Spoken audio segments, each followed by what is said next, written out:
Hambaaqoon boqonnaa tokko lakkoofsa tokko hanga afurii. Mata dureen walalichaa maaliif caljettaa jedha. Nagaan isin gaaffaa duraan durseetanii ashama akkam jirtu hundumti keessanii. Walaloon walalaa gurra naa ergisaa anoo badaantu isiniin deebisaa.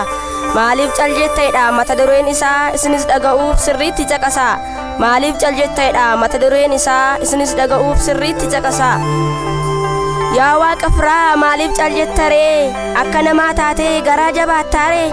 Darbannaa jechootaan lafee kootu cabee caccabee surraa'een jabaachuu dadhabe.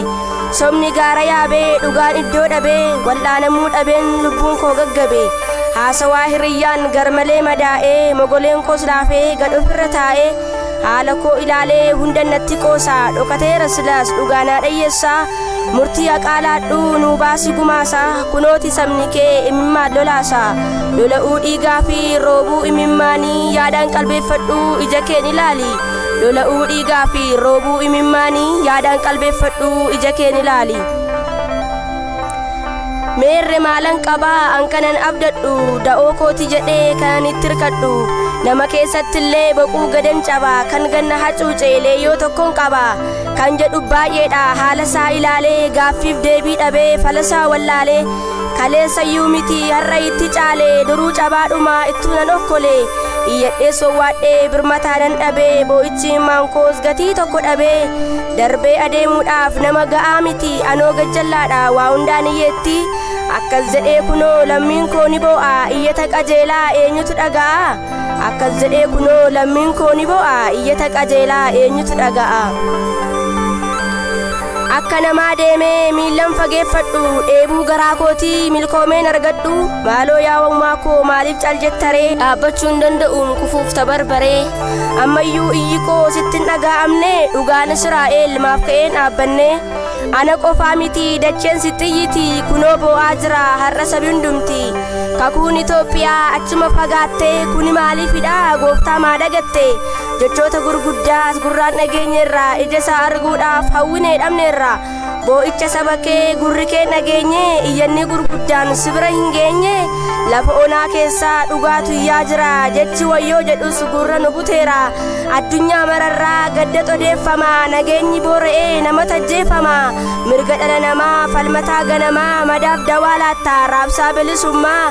Si biratti eeyyee cabaan wal'aanamaa nu yaadadhu gooftaa siif hin danda'ama. Nu yaadadhu gooftaa siif hin danda'ama. Ati nurraa kaasii humna Gooliyaadii isa nu taasise nama namaan gadi. Coba nurraa murii hundeesaa buqqisi jalloota bittimsi aangoo kee mul'isi. Ati mee yaa dhugaa dhalootaa maccassi barbaada kaatee nu dhaabattaa. Dubbii sooressootaa sobaan ol kaasanii jecha haadha hiyyeessaa tuffiidhaan mormanii. Matta'aa nyaachuuttis hangafa ta'anii garuu waldaa keessaa gubbaa kan ta'anii. Har'ayyuu danuudha jarittiin akkasii cubbuu hojjechuutu itti taasuusi. Dhiiga dhangala'uuf karaa kan ta'anii ofii garaa guunnaan dhimma hin qabanii. Lubbuu dabarsanii du'atti gurguru dhiiga ijoollee isaanii meetiitti jijjiiru. Jarittiin Yoosefin gurgurattee galtee teellaa buutee garuu kajeellaa ishee dhaqxe. Dubbiin galagalee waan haaraatu ta'a Waaqayyo ka'eera jechisaa dhaga'a. Warri waliin maktee faffattee jiraattu dideera Waaqayyo qixxee keenya nyaattu. Dideera Waaqayyo qixxee keenya nyaattu. Kuusaa imimmaanii Waaqayyoon faradaa gammachuudhaan guutaa gola warra gaddaa. Atumtiin isin imimmaan dhalootaa inni kaan olaalee irra tarkaanfata. Hedduun garaa isaa jallinaan guuttatee kaan boo'ee mar'ataa dhugaansaa dhokatee. Siniin sun da'amne feelaa mar'ummaanii iyyan dhaga'amne akka abjuu halkanii. Quuqama sabasaa garuu waaqxinniisu inni nutti ulfaate gooftaa sin rakkisu. Ariifadhuu koottuu gudunfaa furgisu. Sana kana jedhee jechootaan hin ibsu wanta baay'ee jira kan na gaddisiisu. Bara keenya keessaa Daawit jira laata inni hoolaa eegu kunuunsa hoolotaa sirriitti kan beeku.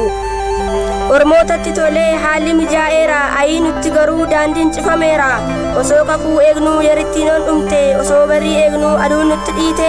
Saggoo keenya qabee gadi nu darbata sichi qaama kamtu furmaata nu laata. Lammiin koo wawwaan ammaaf awwaachuu dide cunqursaan akkasii maali eessaa maddee. Abbaan ijoollee isaa adda baasee laalu calalliin maa dhufee qixatti madaalu. Biqilaan biqilee lalisuu dadhabee baay'eetu daraare ija isaarraan dhabe. wanti ijaan qabne bu'aa maalii qaba umurii gabaabsee karaa nama dhaaba u'uu kaawwayyoo garaa kootu gadde lammiin koo baratee maamil kaa'uu didee eenyutti himannaa furmaatichi eessa hamma yoomiitti eegnaa imimmaan lolaasaa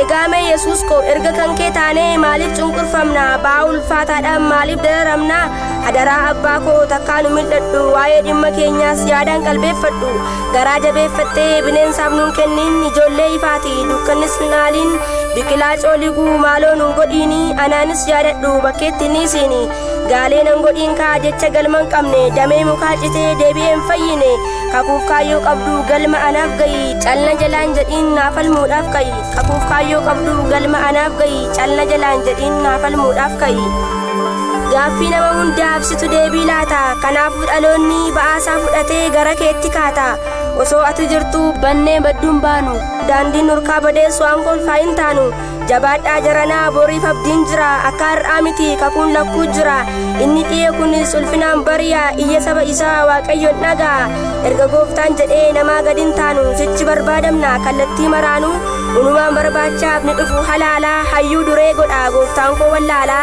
dhugaa kee sarbame qixatti madaalee boojuu kee deebisa booruu kee calalee dhugaa kee sarbame qixatti madaalee boojuu kee deebisa booruu kee calalee ka'aa hin lollaa lola kana fuuraa waaqayyoon kadhannaa dhimminee araara egaa kanan jedhu yaadni koo ni dhuma takka dhageessu waan isiniif dhaama waloon koo kuni gaaffii hafuuraati na jalaan dabsiinaa dhaamsan dhaammadhaati na jalaan dabsiinaa dhaamsan dhaammadhaati abbaan kennaa kanaa Yesuus maqaansaa hundumaaf walqixaa tola araarrisaa jechoota dhufaniin walitti qindeessee kan kana barreesse walaloo fakkeesse ani maqaan koo taabotee kabbadaa gooftaa argachuu koof baay'iseen gammada waan dhaggeeffataniif guddaa galatoomaa laayikii fi sheerii gochuun dagatiina